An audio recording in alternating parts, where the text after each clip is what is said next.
Hello दोस्तों, welcome to toppers तक। Class 10th की मैथमेटिक्स में आप सभी का एक बार फिर से हार्दिक स्वागत है। क्लास 10th में मेरे भी आपका चल रहा था द्विघात समीकरण, जिसे आप अंग्रेजी में कहते हैं क्वाड्रेटिक इक्वेशन। क्वाड्रेटिक इक्वेशन में हमने प्रश्नावली 4.1 जो आपकी पहली एक्सरसाइज है, ठीक है, उसको हमने कंप्लीट किया था। प्रश्नावली 4.1 में बेसिकली था क्या कि आपको बताना था कि कोई मान लो आपको गुणा में कोई चीज़ दे दिया जाए x-3 और एक ब्रैकेट में x-4। ऐसे कई तरह के क्वेश्चंस आपने किए थे कि उसमें आपको बताना था कि क्या ये चीज़ द्विघात समीकरण है या नहीं है। ठीक है, मतलब सिंपल सा लैंग्वेज ये है कि आपने प्रश्नावली 4.1 में ये सीखा था कि कोई भी क्वेश्चन द्विघात है या नहीं है। वहाँ आपका लॉजिक क्या था कि कोई भी अगर आपको समीकरण मिल जाए, मान लो x में है या y में है, ठीक है, जो आपकी चर है उसकी सबसे अधिकतम पावर क्या होनी चाहिए? 2 होनी चाहिए। बात क्लियर है? द्विघात समीकरण है, इसका मतलब 2, ठीक है, पावर कितनी होनी चाहिए? द्विघात, 2 घात होनी चाहिए द्विघात समीकरण में। ठीक है, बात क्लियर है यहाँ तक? आप कहेंगे जी बिल्कुल है। लेकिन आज हम बात करते हैं प्रश्नावली 4.2। ठीक है, 4.1 आपका हो चुका है, लिंक आपको डिस्क्रिप्शन में मिल जाएगा, वहाँ से आप देख सकते हैं। अब बात आती है प्रश्नावली 4.2 में हम क्या पढ़ेंगे। बेसिकली आज हमको पढ़ना है कि गुणनखंडों द्वारा द्विघात समीकरण को हल करना। ठीक है, बात क्या है कि द्विघात समीकरण कोई आपको दे दिया जाएगा। अब द्विघात समीकरण को पहचानने में आपको कोई दिक्कत नहीं हो, क्योंकि आपने प्रश्नावली 4.1 को किया है। ठीक है, अब उस द्विघात समीकरण को क्या करना है? गुणनखंड विधि द्वारा क्या करना है मेरे प्यारे भाई? गुणनखंड विधि द्वारा क्या करना है? हल करना है। बात क्लियर है? द्विघात समीकरण क्या करना है? अब द्विघात समीकरण को गुणनखंड विधि से हल करना है। ठीक है, अब बात आती है कि कंसेप्ट क्या है, इसका लॉजिक क्या है, इंट्रोडक्शन क्या है। देखो, कोई इंट्रोडक्शन इसका नहीं है। आप क्लास 8th में भी द्विघात समीकरण को सॉल्व किए होंगे, क्लास 9th में आपने किया ही होगा। ठीक है, फिर भी अगर आपको नहीं समझ में आया है तो आज हमारा प्रयास रहेगा कि आपको 100% समझ में आए द्विघात समीकरण को गुणनखंड विधि से कैसे हल करते हैं। पहला मेथड यही है आपका। ठीक है, अब देखिए बात, जैसे मैं आपसे एक एग्जाम्पल के थ्रू समझाना चाहता हूँ, एग्जाम्पल के थ्रू एक क्वेश्चन लेना चाहता हूँ कि मान लो आपके पास एक क्वेश्चन है 2x² माइनस का 5x प्लस का 3 बराबर 0। अब आप देख रहे हैं कि ये एक द्विघात समीकरण है कि नहीं है? आप कहेंगे बिल्कुल ओरिजिनल द्विघात समीकरण है, क्योंकि x की अधिकतम पावर कितनी है? 2 है। बात क्लियर है? आप कहेंगे जी बिल्कुल है। अब बात ये है मेरे प्यारे भाई कि इस द्विघात समीकरण को आपको क्या करना है? गुणनखंड विधि के द्वारा क्या करना है? हल करना है। कैसे होता है द्विघात समीकरण गुणनखंड विधि से हल? आइए समझते हैं। ये जो आपका कांस्टेंट टर्म होता है, कांस्टेंट टर्म जिसे आप अचर पद कहते हैं, उसका x² का जो गुणांक है, गुणांक मतलब कोफिशिएंट, ठीक है, x² के कोफिशिएंट यहाँ पर क्या है? 2 है। इनका मल्टीप्लाई आपस में होता है। क्या होता है? मल्टीप्लाई मतलब गुणा। तो 2 और 3 का क्या होता है? गुणा होता है। तो 2 गुणे 3 आपको करा लेना, क्या आएगा आपका? 6 आएगा। अब जो गुणा कराने पर संख्या आती है, नंबर आता है, 6 आपका आ गया। इसको ऐसे ब्रेक करना है कि जो आपका x का कोफिशिएंट है, देखो प्लस माइनस यहाँ पर बहुत अच्छी तरीके से देखना है। ठीक है, जैसे अगर यहाँ पर प्लस था, यहाँ पर भी प्लस था, तो यहाँ भी हमने प्लस प्लस ही रखा, 2/3 6 आ गया। लेकिन अगर यहाँ पर माइनस होता तो 2/3 6, लेकिन हम माइनस का 6 लिखते क्योंकि माइनस का 3 था। ठीक है, ये आपको कन्फ्यूज़न नहीं होना चाहिए, हम सिंबल के अकॉर्डिंग चलेंगे। ठीक है, तो 2 और 3 का गुणा कराया, 6 आ गया। अब बात ये आती है कि जो आपका x का कोफिशिएंट है, x का कोफिशिएंट कितना है यहाँ पर? माइनस का 5। 6 को आपको ऐसे ब्रेक करना है कि जोड़ने या घटाने पर माइनस का 5 आए। तो देखिए 6 को हम कैसे ब्रेक कर सकते हैं? 2/3 6, 2 और 3 में, 2 और 3 में ब्रेक कर सकते हैं। आप कहेंगे जी बिल्कुल कर सकते हैं, लेकिन इनको जोड़ने या घटाने पर क्या आना चाहिए? माइनस का 5 आना चाहिए। अगर मान लो हम जोड़ लेते हैं ऐसे ऐसे, तो प्लस प्लस क्या हो जाएगा? प्लस हो जाएगा। 2 3 5, 5 तो आएगा, लेकिन माइनस का 5 नहीं आएगा। अगर मान लो हम एक को प्लस कर दें, देखो दोनों को प्लस करने पर क्या हुआ? दोनों को प्लस करने पर प्लस का 5 आया, जो कि गलत है, क्योंकि यहाँ पर क्या है? माइनस का 5 आना चाहिए। अगर मान लो हम एक इसको माइनस रखें, माइनस का 2 रखें और प्लस का 3 रखें, तो घट जाएगा, प्लस का 1 आएगा, तो भी बात नहीं बनेगी। समझो, अगर हम इसको प्लस कर दें, प्लस का 2 और माइनस का 3 कर दें, तो क्या हो जाएगा? प्लस माइनस क्या होगा? माइनस होगा, लेकिन क्या हो जाएगा आपका? आपकी बार माइनस का 1 हो जाएगा, क्योंकि चिन्ह किसका लगता है? बड़े वाले का। यहाँ पर क्या है, देखो प्लस माइनस क्या होगा, माइनस होगा, घट जाएगा, 3 में से 2 आराम से घटा दो, 1 आ गया। लेकिन चिन्ह किसका लगाओगे, बड़ी वाली संख्या, बड़ी यहाँ पर संख्या कौन है, 3, तो 3 के आगे क्या है, माइनस, तो माइनस का 1 आ गया, इसी प्रकार से। ठीक है, अब देखो यहाँ पर 5 आया, प्लस का आया, यहाँ पर प्लस का 1 आया, यहाँ पर माइनस का 1 आया, बात तो नहीं बनी। अब बात बनानी है हमको, माइनस करना है, तो हम क्या करते हैं, दोनों जगह माइनस ले लेते हैं।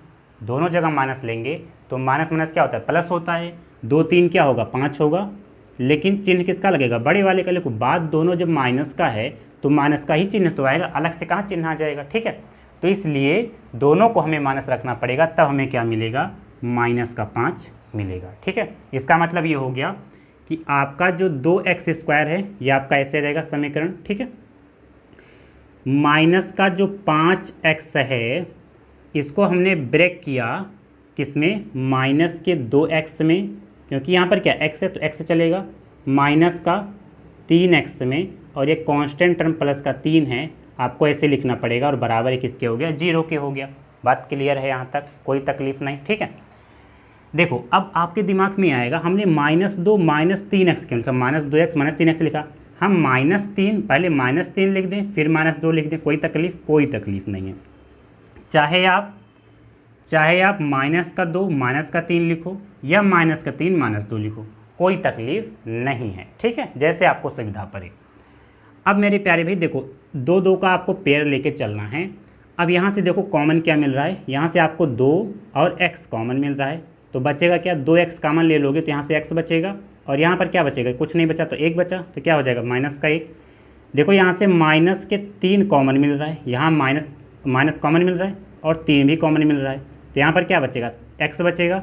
लेकिन जब आपने माइनस कॉमन ले लिया तो यहाँ पर माइनस बचा, और 3 चला गया बाहर तो बचा क्या, 1, और ये किसके बराबर हो जाएगा, 3 0 के बराबर हो जाएगा।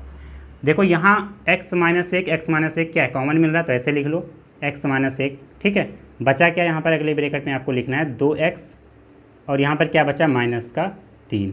अब ये किसके बराबर हो जाएगा, 0 के बराबर हो जाएगा। बात क्लियर है मेरे प्यारे भी। अब करना क्या है आपको, जो आपके 2 फैक्टर आए x -1, एक आपका 2x -3, इसको 0 के बराबर रख देना, क्योंकि ये 0 के बराबर है, तो x -1 किसके बराबर होगा, 0 के बराबर होगा।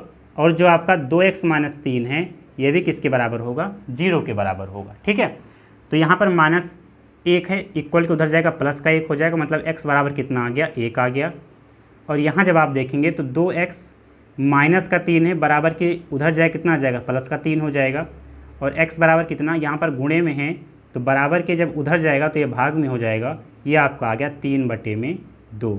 तो x की आपकी 2 वैल्यूज़ आई, एक x बराबर 1 और x बराबर 1, 3/2। यही आपका क्या होगा, हल होगा द्विघात समीकरण का गुणनखंड विधि से। ठीक बात है, गुणनखंड विधि से हमने सॉल्व किया जो आपका द्विघात समीकरण का, उसका हल क्या आया, x बराबर 1 और एक x बराबर 3/2।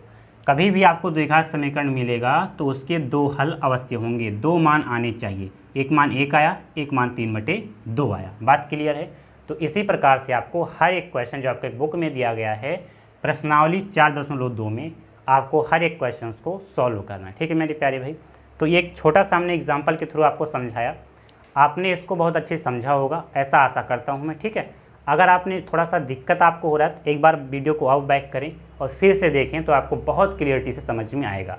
फिर भी नहीं समझ में आता है तो अब हम क्वेश्चन को सॉल्व करेंगे, कई प्रकार के क्वेश्चन हैं इसी टाइप का, तो आपको समझ में और अच्छे से आएगा। ठीक है, तो बिना किसी देरी के इसको आप नोट कर सकते हैं। फिर हम क्वेश्चन नंबर 1 स्टार्ट करते हैं, प्रश्नावली 4.2 का।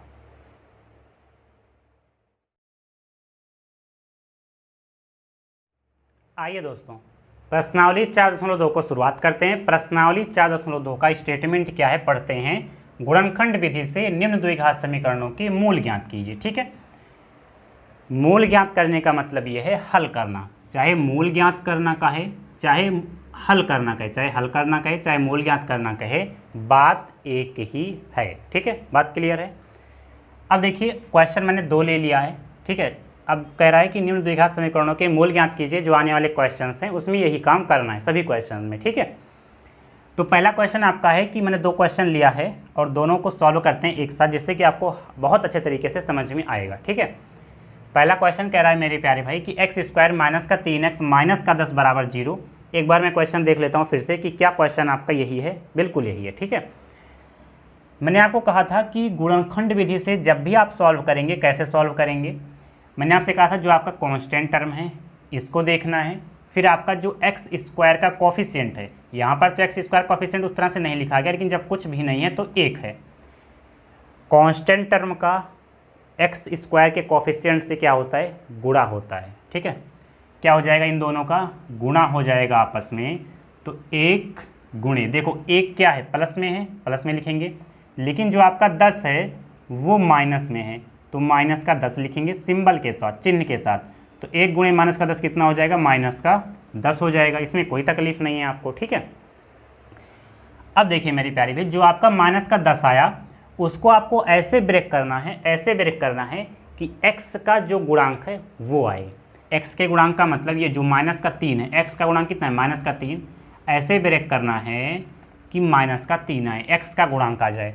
तो देखिए हम क्या करेंगे, देखो 5 दूनाई 10, अगर हम 5 और 2 में कर लें, अभी हम सिंबल देख लेंगे, लेकिन पहले आप देखो 5 दूनाई 10, ठीक है, या 2 पंचे 10, आगे पीछे कोई भी तक कर लो, चाहे 2 5 लिखो, चाहे 5 गुणे 2 लिखो, बात 10 ही आएगा ना। तो हम क्या करते हैं, 5 दूनाई 10 कर लेंगे, 5 गुणे 2 करेंगे तो आपका 10 आएगा। लेकिन अब है सिंबल का झमेला, मतलब क्या है, चिन्ह का झमेला है। कैसे करेंगे, देखो मैंने आपसे बताया कि आप जब भी गुणा कराएंगे तो 10 आना चाहिए, जोड़ने या घटाने पर क्या आना चाहिए, माइनस का 3 आना चाहिए। तो होगा ये कि अगर हम माइनस का 5 कर दें और प्लस का 2 कर दें, ठीक है, तो देखो गुणा जब कराएंगे तो 2 पंजे 10 हो जाएगा, माइनस प्लस क्या होगा, माइनस होगा, तो माइनस का 10 आ जाएगा। अगर हम जोड़ेंगे या घटाएंगे -5 प्लस का 2, तो -5 क्या होता है, माइनस होता है, तो 5 और 2 कितना होगा, घट जाएगा, लेकिन चिन्ह किसका लगेगा, बड़ी वाली संख्या क्या है, 5 है, 5 है, कितना चिन्ह है, माइनस, तो माइनस का 3 आ जाएगा। बात क्लियर है, हमें लगता है आपको ये समझ में आया होगा, ठीक है। तो इस क्वेश्चन को कैसे सॉल्व करेंगे, देखो यहाँ पर आपका क्या है, एक्स स्क्वायर है, अब जो माइनस का 3x था ये किस में ब्रेक हो गया, माइनस के 5 के x में और प्लस के 2 के x में, ठीक है, और माइनस का 10 है, ये आपका माइनस का 10 ऐसे लिख लेना है। अब आपके दिमाग, मैंने आपको अभी भी बताया कि चाहे आप माइनस का 5x प्लस का 2x लिखो, या प्लस का 2x माइनस का 5x लिखो, इसको आगे पीछे करके लिख सकते हो, कोई तकलीफ आपको नहीं होगी, ठीक है, आंसर सेम ही आएगा। अब देखिए इन दोनों को आप पेयर बना लें, ठीक है, इन दोनों का आप क्या करें, पेयर बना लें। यहाँ से क्या कॉमन मिल रहा है, x कॉमन मिल रहा है, तो x आप कॉमन लेंगे, तो यहाँ x बचेगा, यहाँ क्या बचेगा, माइनस का 5 बचेगा, यहाँ प्लस का सिंबल है, प्लस का सिंबल लगा लेते हैं, यहाँ से देखो 2, इन दोनों में से 2 कॉमन मिल रहा है, तो यहाँ पर x माइनस का 5 हो गया, और ये किसके बराबर होगा, 0 के। तो यहाँ से कॉमन क्या मिल रहा है, x माइनस का 5 पहले लिख लो, फिर आपको क्या मिल रहा है, x, और यहाँ पर क्या मिल रहा है, प्लस का 2 लिख लेना है, और बराबर का 0। अब इन दोनों टर्म को बराबर 0 के करना है, तो x माइनस 5 किसके बराबर हो जाएगा, 0 के बराबर हो जाएगा, और x प्लस 2 भी किसके बराबर हो जाएगा, 0 के बराबर हो जाएगा। अब देखेंगे जब यहाँ से आप x की वैल्यू निकालेंगे तो -5 है, बराबर के उधर जाएगा तो कितना हो जाएगा, प्लस का 5, तो x बराबर 5 आ गया, x बराबर कितना आ गया, 5 आ गया, और x जो आपका है प्लस का 2 है, तो एक बराबर के उधर जाएगा कितना हो जाएगा, माइनस का 2 हो जाएगा, तो x माइनस का 2 हो गया। तो जो आपसे कह रहा था कि द्विघात समीकरणों के मूल ज्ञात कीजिए, तो जो आपका 5 और -2 है ये इस द्विघात समीकरण के क्या हैं, मूल हैं, ठीक है। तो आंसर क्या हो जाएगा, 5 और माइनस का 2, आगे पीछे कर लो, -2 या 5, बात तो सेम है ना, x के कितने मान आगे, 2 मान आगे, द्विघात समीकरण में 2 मान आएंगे भी, कोई तकलीफ इसमें नहीं है, ठीक है। आइए ये क्वेश्चन आपका है कि 2x² प्लस का x माइनस का 6 बराबर 0 है। मैंने आपसे कहा था कि कांस्टेंट टर्म और x² के गुणांक का क्या होता है, गुणा होता है, तो दोनों का गुणा कराएंगे जब हम, तो देखो यहाँ पर गुणा कराएंगे तो क्या हो जाएगा, देखो यहाँ पर समझते हैं क्योंकि उधर हम सॉल्व करेंगे। तो यहाँ प्लस का 2 है, लिख लेते हैं, गुणा का सिंबल लगाएंगे, माइनस का 6, तो माइनस का 6 भी लिख लो, कोई तकलीफ नहीं है, 2 छंगे कितना हो जाएगा, 12, लेकिन किसका 12, माइनस का 12, क्योंकि यहाँ पर क्या है, माइनस का 6 है। बात क्लियर है। अब इस 12 को ऐसे ब्रेक करना है कि x का गुणांक आ जाए, x का गुणांक यहाँ पर क्या है, 1 है, x का गुणांक हमको लाना है, प्लस का 1, प्लस का 1 ही तो लाना है आपको, बिल्कुल लाना है। अब 12 को ऐसे भी देखो, 12 को कैसे ब्रेक कर सकते हैं, 4 तिहाई 12, देखो 4 और 3। तो पहले आप ऐसे डिफरेंस चेक कर लो, पहले प्लस माइनस हम बाद में देख लेंगे, पहले हम डिफरेंस चेक करेंगे, ठीक है। 4 तिहाई 12, 4 तिहाई 12 का अगर हम करेंगे तो डिफरेंस कितना आएगा, 1 का आएगा, 1 का आएगा ना आपको, जी बिल्कुल आएगा। लेकिन अगर क्या आप इनको गुणा कर रहे हो 4 तिहाई 12, तो क्या माइनस का 12 आ रहा है आपको, जी बिल्कुल नहीं आ रहा है। और हमें क्या लाना है, प्लस का 1 लाना है। तो हम करते क्या हैं, प्लस का 4 ले लेते हैं और माइनस का 3 ले लेते हैं। देखो जब आप इनका गुणा कराओगे, इनका जब आप गुणा कराओगे तो 4 तिहाई 12 आएगा, लेकिन माइनस आगे लगा तो माइनस का 12 हो जाएगा, क्लियर है। और जब आप इनको जोड़ोगे या घटाओगे, जोड़ोगे या घटाओगे तो क्या आना चाहिए, प्लस का 1 आना चाहिए। यहाँ पर प्लस का 1 है इसीलिए ना, तो देखो प्लस माइनस क्या होगा, माइनस होगा। तो 4 में से 3 जाए कितना आएगा, 1 आएगा। लेकिन अब चिन्ह किसका लगाते हैं, बड़ी वाली संख्या का। बड़ी वाली संख्या क्या है, 4 है, 4 के आगे चिन्ह किसका है, प्लस का है, तो प्लस का 1 आ जाएगा। देखो प्लस का 1 आना भी है, ठीक है। तो हम करेंगे क्या कि 2x स्क्वायर प्लस का 4x प्लस का 4x माइनस का 3x माइनस का 6 बराबर 0 के हो गया, माइनस का 6 लिख लिया। केवल हमने जो आपका प्लस 1x है इसकी जगह प्लस का 4 माइनस का 3x, प्लस का 4x और माइनस का 3x रखा, ठीक है। और दोनों टर्म आपके सेम वही रहे। अब यहाँ पर देखो, यहाँ दोनों में से क्या कॉमन मिल रहा है, देखो यहाँ से 2 तो कॉमन मिल रहा है, x भी कॉमन मिल रहा है। तो क्या हो जाएगा, यहाँ देखो 2 कॉमन ले लिया, x कॉमन ले लिया, तो यहाँ से बचा x, प्लस का सिंबल लगेगा। यहाँ से 2 कॉमन लिया, x कॉमन लिया, लेकिन 2 दूना 4, 2 बच रहा है। यहाँ से देखो माइनस आपको कॉमन लेना पड़ेगा और 3, तो यहाँ क्या बचा, यहाँ पर तो x बच गया। लेकिन जब आप माइनस कॉमन ले रहे हैं तो ये माइनस है तो क्या हो जाएगा, प्लस हो जाएगा। तो 3 दूना 6 यहाँ पर आपका आ जाएगा 2 बराबर 0। देखो गुणनखंड आप जब भी करें, जब आप कॉमन वगैरह लेना चाहें तो ये दोनों सेम आने चाहिए। देखो यहाँ भी बराबर आया, x प्लस 2 बराबर आया, यहाँ पर भी देखो x माइनस 5 क्या है, बराबर, दोनों बराबर आने चाहिए। पिछले क्वेश्चन में भी आपको बराबर मिला होगा, ठीक है। तो इस तरीके से आपको करना है। अब देखिए यहाँ पर कॉमन क्या मिल रहा है, x प्लस का 2, ये हो गया। इसके बाद यहाँ बचा आपका 2x और यहाँ बचा आपका माइनस का 3x, किसके बराबर, 0। अब इन दोनों टर्म को 0 के बराबर कर दो, तो x प्लस 2 बराबर किसके हो जाएगा, 0 के हो जाएगा। और जो 2x माइनस का 3 है ये भी किसके बराबर होगा, 0 के बराबर होगा। तो प्लस का 2 है, बराबर के उधर जाए कितना हो जाएगा, माइनस का 2, तो x बराबर माइनस का 2 1 हो गया। और यहाँ से आप 2x, ये जो 3 है 0 के उधर जाए कितना हो जाएगा, प्लस का 3 हो जाएगा। और x बराबर कितना, ये गुणे में है, भाग में हो जाएगा 3/2। तो x की कितनी वैल्यूज़ आई, 2 वैल्यूज़ आई, मतलब x बराबर एक -2 आ गया, एक x बराबर 3/2 आ गया प्लस का, ठीक है। तो यही कहता है कि जो आपका -2 और प्लस का 3/2 है, ये इस द्विघात समीकरण के मूल हैं। हो गया आपका आंसर। आंसर क्या हो जाएगा, -2 और 3/2, ये आपका आंसर होगा, ठीक है। हमें लगता है मेरे प्यारे भी आपको यहाँ तक समझ में आया होगा। अगर आपको समझ में आए तो लाइक शेयर एंड सब्सक्राइब जरूर करें, अपने दोस्तों के साथ जरूर शेयर करना, जिससे कि जब और अधिक बच्चे जुड़ पाएंगे तो मैं आपको और अच्छी क्वालिटी की वीडियो प्रोवाइड करा पाऊंगा, ठीक है। तो हमें लगता है कि अगर आपको समझ में आया होगा तो लाइक शेयर एंड सब्सक्राइब जरूर करना, ठीक है। ख़त्म नहीं हुआ है, अभी इसके आगे जो 4 क्वेश्चन और हैं उसको भी हम करते हैं, पहले इसको आप नोट डाउन कर लें। आइए दोस्तों, क्वेश्चन नंबर आपका तीसरा, पहले का तीसरा पार्ट और चौथा पार्ट देखते हैं, ठीक है। देखिए मेरे प्यारे भी, तीसरा पार्ट और चौथा पार्ट 2 क्वेश्चन देखते हैं, इसके बाद आपका एक ही क्वेश्चन बचेगा। मैंने सोचा 6 क्वेश्चन होंगे, लेकिन 5 ही क्वेश्चन इस टाइप के हैं, ठीक है। इसके बाद आपके वर्ड प्रॉब्लम चालू हो जाएंगे, ठीक है। अब देखिए क्वेश्चन कह रहा है कि √2x² प्लस का 7x प्लस का 5√2 बराबर 0 क्या करना है, गुणनखंड विधि से हल करना है, मूल ज्ञात करना है, ठीक है। आइए मेरे प्यारे भाई, हमने कहा था x² का गुणांक और जो आपका कांस्टेंट टर्म है, इन दोनों का क्या होता है, गुणा होता है आपस में, क्या होता है, गुणा होता है। तो √2 का गुणा किस में होगा, 5√2 में। देखो यहाँ भी प्लस का सिंबल है, यहाँ भी प्लस का सिंबल है, तो लिखने की प्लस की ज़रूरत नहीं है, ठीक है। अब देखिए √2 और √2 क्या होता है, गुणा करना आप जानते होंगे। अगर कोई अपरिमेय संख्या मिलती है, जैसे √2 और √2 सेम है, तो क्या हो जाएगा, 2 हो जाएगा। अगर √3 गुणे √3 मिलता है तो क्या हो जाएगा, 3 हो जाएगा। अगर मान लो √3 गुणे √2 मिलता है तो क्या हो जाएगा, रूट तो लगेगा लेकिन 3 दूनाई क्या हो जाएगा, 6 हो जाएगा, दोनों का आपस में गुणा होता है।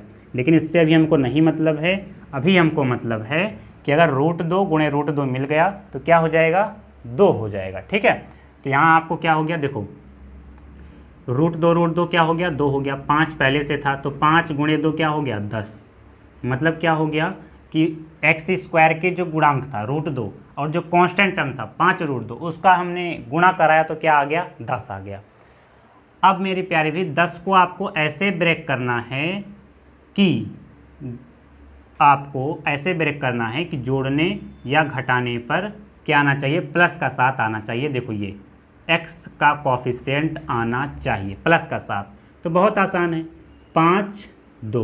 5 गुणे 2 अगर गुणा करा दें तो 5 दूनाई 10 आ जाएगा।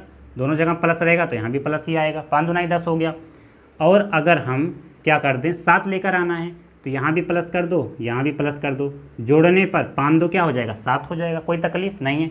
अगर हम जोड़ देंगे सिंपल तो कितना हो जाएगा, 7 हो जाएगा। और 7 हमको लाना भी है मेरे प्यारे भी। अगर यहाँ भी प्लस है यहाँ भी प्लस है तो बहुत आसानी से क्वेश्चन को सॉल्व किया जा सकता है। ठीक है, अब देखिए क्या हो जाएगा, ये आपका हो गया √2x²। ये जो आपका प्लस का 7x था इसकी जगह क्या हो जाएगा, प्लस का 5x और प्लस का 2x। और जो आपका कांस्टेंट है 5√2 ये आपका ऐसे ही रहेगा। 2 2 का पेयर बना लें, कॉमन मिल रहा हो कॉमन ले सकते हैं। लेकिन देखो यहाँ पर √2 है, यहाँ पर 5 है, कॉमन नहीं मिला। लेकिन यहाँ पर x² है, यहाँ पर x है, x कॉमन मिल रहा है तो हम क्या करेंगे, x को कॉमन ले लेंगे। x कॉमन ले लिया तो यहाँ पर बचा आपका √2x और यहाँ बचा आपका 5। यहाँ प्लस का सिंबल है, देखो यहाँ पर भी कॉमन अभी नहीं मिल रहा लेकिन मिलेगा। कैसे, देखो कैसे मिलेगा, मिलेगा ऐसे मेरे प्यारे भाई। देखो यहाँ पर समझो ये कि अगर यहाँ पर √2 है और मैंने आपको बताया था कि √2 गुणे √2 2 होता है, √2 और √2 क्या होता है, 2 होता है। तो 2 को अगर कहीं 2 मिल गया तो हम काम बनाने के लिए √2 गुणे √2 लिख भी तो सकते हैं। आप कहेंगे जी बिल्कुल लिख सकते हैं। तो इसका मतलब जो यहाँ पर 2x है यहाँ पर हम क्या √2 गुणे √2 x लिख सकते हैं कि नहीं लिख सकते, आपको जी बिल्कुल लिख सकते हैं। क्यों, क्योंकि यहाँ पर √2 है और हमें कॉमन लेना है। तो अब देखो √2 कॉमन मिल जाएगा, यहाँ भी √2 यहाँ भी √2 कॉमन मिल गया। यहाँ पर क्या बचा, √2 बचा, x बचा और यहाँ से √2 कॉमन मिल गया, बचा क्या, 5 बचा केवल। देखो यहाँ पर भी √2x + 5, यहाँ पर भी √2x + 5, अर्थात हमारा गुणनखंड सही जा रहा है। ठीक है, अब क्या करेंगे, देखो ये हो गया √2x + का 5, 2 बार था 1 बार लिख लिया। बचता क्या है आपका, x बचता है और ये बचता है आपका प्लस का √2। अब ये किसके बराबर है, सब जीरो के बराबर हैं। देखो यहाँ पर सब जीरो के बराबर हैं। ठीक है, तो हम क्या करेंगे, जो आपका √2x + का 5 है इसको भी बराबर 0 के करो और जो ये x + √2 है इसको भी बराबर 0 के करेंगे। तो ये आपका हो गया √2x, ये प्लस का 5 है बराबर के उधर जाएगा माइनस का 5 हो जाएगा। ठीक है, ये √2 क्या है, गुणा में है, इक्वल के उधर जाए किसके आ जाएगा, भाग में, माइनस का 5/√2। एक वैल्यू तो x की ये आ गई, दूसरी कैसे आएगी, देखो दूसरी आएगी ऐसे कि ये जो प्लस का √2 है बराबर के उधर लेकर जाएंगे, 0 की तरफ ले जाएंगे तो माइनस का हो जाएगा। तो x बराबर किसका हो जाएगा, माइनस का √2। एक x की वैल्यू ये आ गई। ठीक है, अर्थात ये हुआ कि -5/√2 और माइनस का √2 गुणनखंड जो आपका ये दिया गया था √2x² + का 7x + का 5√2 के मूल हैं। ठीक है, मूल क्या है, -5/√2 और माइनस का √2, ये क्या है जो आपका गुणनखंड दिया गया था उसी के ये दोनों क्या है, मूल हैं। ठीक है, तो ये आपका दोनों आंसर हो जाएगा, ये भी और ये भी, ये दोनों आंसर आपके हो जाएंगे। ये सवाल आपका कंप्लीट होता है, समझ में आपको आया होगा। आइए क्वेश्चन नंबर 4 देख लेते हैं, इसी तर्क पर है, बहुत अच्छा सा क्वेश्चन है। ठीक है, देखो मेरे प्यारे भी, अभी तक आपने जो क्वेश्चन मिला था वो कोई भी फ्रैक्शन में वैल्यू नहीं थी, सब एक फिक्स था, 5√2, 4, 7, 9, 8 इस तरह से था, 1, 2, 5, 7 ऐसे था। ठीक है, लेकिन जो आपको अब यहाँ पर देखो क्वेश्चन क्या है, 2x² माइनस का x, यहाँ तक तो ठीक है, लेकिन प्लस का 1/8 आ गया। जब भी आपको द्विघात समीकरण दिया जाए और कहा जाए उसको हल करो, ठीक है, तो अगर फ्रैक्शन में भिन्न में कोई वैल्यू आ रही है तो उसको भिन्न से हटाना पड़ेगा आपको, ठीक है। क्या करना पड़ेगा, भिन्न से हटाना पड़ेगा, एक फिक्स नंबर में लेकर आना पड़ेगा, ठीक है। बात क्लियर है। आप कहोगे जी बिल्कुल। ये जो 1/8 है ना, इसी से दिक्कत है। सबसे पहले तो हम क्या करेंगे, इस 8 को इसमें भी गुणा करा दो, इसमें भी गुणा करा दो और इक्वल के उधर भेज दो। मतलब ये हुआ, सिंपल सा लॉजिक ये है कि 2/2 को आप 2/1 लिख सकते हो, और यहाँ क्या था, 1 था कोफिशिएंट, 1/1 भी लिख सकते हो। आप कहोगे जी बिल्कुल लिख सकते हैं, सिंपल सा लैंग्वेज है। 1 1 8 का एलसीएम लोगे तो 8 आएगा। देखो वैसे तो आप सभी जानते होंगे कि इसको 2 से गुणा करा दो, ये 8 को 1 से गुणा करा दो और 8 को 0 की तरफ भेज दो। लेकिन मैं आपको थोड़ा सा लॉजिक बता रहा हूँ कि कैसे होता है। ये होता ये है, जो आप गुणा कराते हैं 0 की तरफ भेज देते हैं, उसका लॉजिक ये है कि इसको 2/1 लिख सकते हो। यहाँ पर अगर 1 कोफिशिएंट है तो 1/1 लिख सकते हो, बटे में आप 1 कर सकते हो। यहाँ पर 8 था ही, 1 और 8 का एलसीएम 8 हो जाएगा। 1 से 8 बार जाएगा तो 8 गुना कितना हो जाएगा, 16। तो ये आपका हो गया 16x²। यहाँ पर क्या हो जाएगा, 1 8 भाग कराएंगे तो कितना हो जाएगा, 8 आएगा। तो 8 1 कम 8, लेकिन यहाँ पर माइनस है तो माइनस का 8 x हो जाएगा, और प्लस का 8 से 8 कैंसिल कराएंगे, 1 आएगा। 1 1 कम 1 क्या हो जाएगा, 1 ही हो जाएगा, और बराबर किसके हो गया, 0 के हो गया। अब ये जो 8 है 0 की तरफ लेके चले जाओ, तो यहाँ पर देखो 16x² बचेगा, माइनस का 8x बचेगा और प्लस का 1 बचेगा। 8 को 0 की तरफ लेकर जाओगे क्या हो जाएगा, 0। अरे 0 गुणे में 8 हो जाएगा, और 0 गुणे में 8 कितना होता है, 0 ही होता है। तो हम क्या करेंगे, 0 लिख देंगे। बात क्लियर है। अब देखो हर में से सभी सिस्टम खत्म हो गए। अब आपका एक प्योर द्विघात समीकरण बन गया। अब मेरे प्यारे भी देखना ये है आपको कि यहाँ पर जो आपका 16 दिया गया है, x² का कॉफिशिएंट को हम कांस्टेंट वाले कॉफिशिएंट से गुणा कराते हैं, कांस्टेंट टर्म से।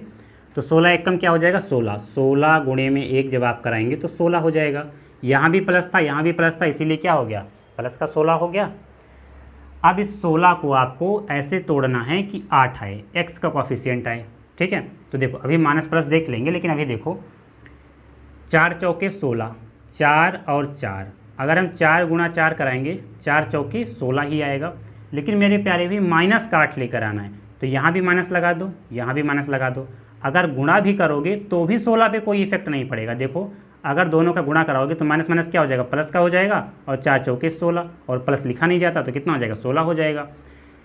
आप जब इनको जोड़ोगे या घटाओगे, क्या करोगे, जोड़ोगे या घटाओगे, तो देखो अगर आप इनको क्या कर लोगे, देखो माइनस माइनस क्या होता है, प्लस होता है। 4 4 क्या हो जाएगा, 8 हो जाएगा। दोनों सिंबल माइनस का है तो माइनस का लग जाएगा, कितना हो जाएगा, माइनस का 8 हो जाएगा। अब देखिए यहाँ पर 16x² है, ये जो आपका माइनस का 8x है, यहाँ हम क्या लिखेंगे, माइनस का 4x, माइनस का 4x, और कांस्टेंट टर्म आपका जो प्लस का 1 है, इसको ऐसे लिख लेते हैं। अब देखो 2 2 का पेयर बना लो, कॉमन ले लो जो मिल रहा हो।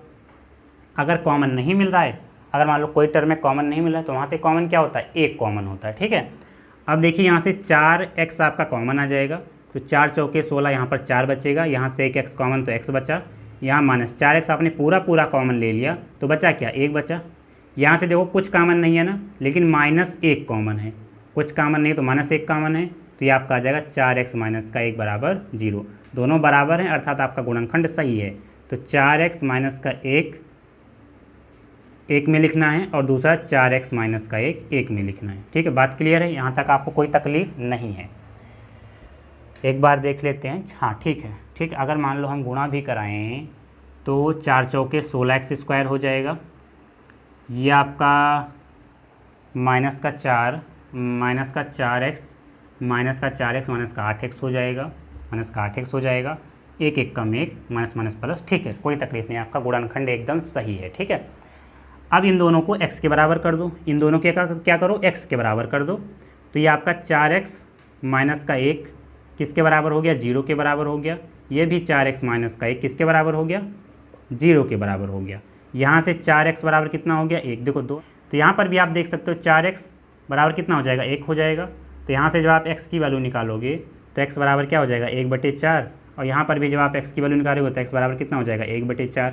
अर्थात ये हुआ कि x का जो मूल है वो 1/4 आया, ठीक है। जो द्विघात समीकरण आपका ये था, इसके मूल क्या हो जाएंगे, 1/4 हो जाएंगे। तो यहाँ से एक कंसेप्ट आपने ये भी सीखा, सॉरी, ठीक है। अब मक्खियाँ हैं तो क्या किया जा सकता है, ठीक है। देखिए एक बात आपने यहाँ से और सीखा कि x के जो मूल हैं वो बराबर भी हो सकते हैं। ऐसा नहीं, अभी आपने देखा था कि अलग अलग आ रहे थे, प्लस में माइनस में आ रहा था, लेकिन यहाँ पर क्या हुआ कि x बराबर 1/4 आ गया, यहाँ पर भी x बराबर क्या आ गया 1/4 आ गया।